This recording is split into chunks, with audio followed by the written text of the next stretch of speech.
Hi guys, today we're going to start by looking at random variables. We're going to begin with, in your DNS book, page 94, number 35. In this question, you're given the following.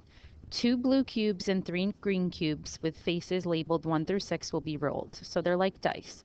And they tell you that the standard deviation of x is 2.42 and the standard deviation of y is 2.96. Which of the following is the standard deviation of x minus y? That's what you're asked to find. So now what you need to remember is that when you're combining two variables, that you can always add variances. You cannot add anything else except variances. Always, add. Even if it asks for subtraction, you have to add them. So we know that the variance is the standard deviation squared. So to figure out what this is, I'm going to take my standard deviations, I'm going to square them. Even though they're asking me to subtract, I'm still going to add them. And now, since I squared everything, I need to take the square root to go back. And by plugging this in my calculator, I'm going to do the addition first and squaring. And then I take the square root and I end up with 3.82. So my answer here would be C. Okay, let's look at another. Again, from your DNS book, this one is on page 123, number 24. In this question, you're given information about the number of pages in romance novels and in detective novels. The mean for romance novels is 364 pages. The standard deviation for romance novels is 47 pages. For detective novels, the mean is 404 pages, and the standard deviation of detective novels is 173 pages. The question says a reader is going to select one novel at random, is going to select one romance independently from one detective and read both. What's the standard deviation of the total? So total to us means, okay, she's reading both, so it's going to be the number of pages in the romance plus the number of pages in the detective. Now, if they asked us for the mean, we could just add the means, but we know that standard deviations behave funny. We know that we cannot add standard deviations, we can only add variances.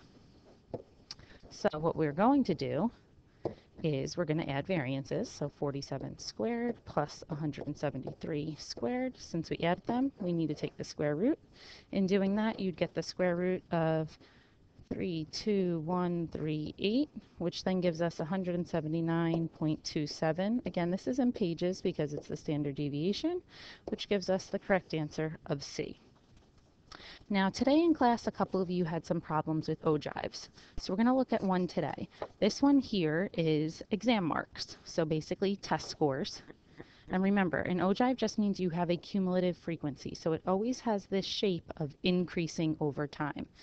What I want to find from this is the 5-number summary. What you need to know first is the 5-number summary is your minimum, your first quartile, which means 25% lies below it, your median, your third quartile, and your maximum. So taking a quick look at this, it looks like the lowest score is a 0. That person didn't do very well. The max score looks like to be 100. Looks great. So if you notice, your x-axis is actually the exam score, what they got on the test. Now, to find the first quartile, the median, and the third quartile, you need to know what quartiles mean. They mean percentiles. So our median means the halfway point. This is easy because we have 100 people. So half of that is 50, going across and down. Looks like they have somewhere in the 40s, maybe 45-ish. So I'm going to make this approximately 45% on a test. Each of these are talking about test scores. First quartile is going to be about 25. So this looks to be 10, 20, 30, 40, 50. So I'm going to say this is 10, this is 20, so 25. Here's my Q1. That looks to be about, I don't know, almost 30 or so.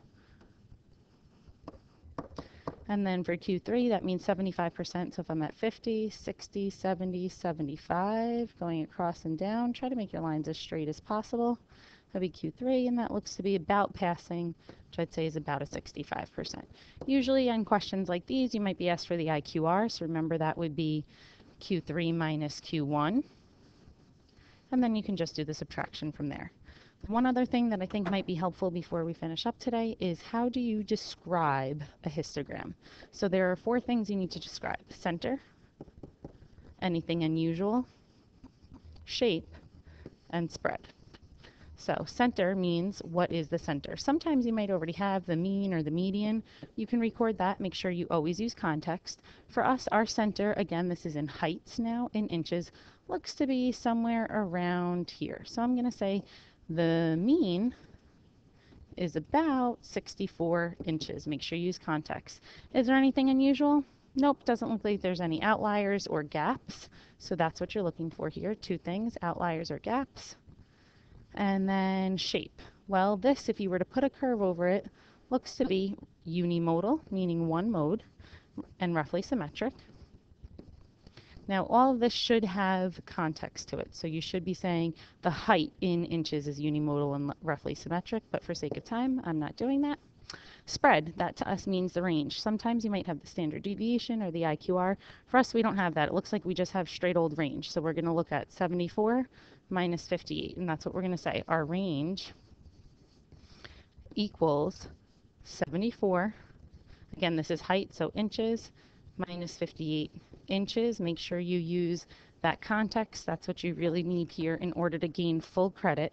So 74 minus 58, that gives us a range of 16 inches. And that just tells us how spread out our data is from max to min. Hope you found this helpful, and I'll see you in class.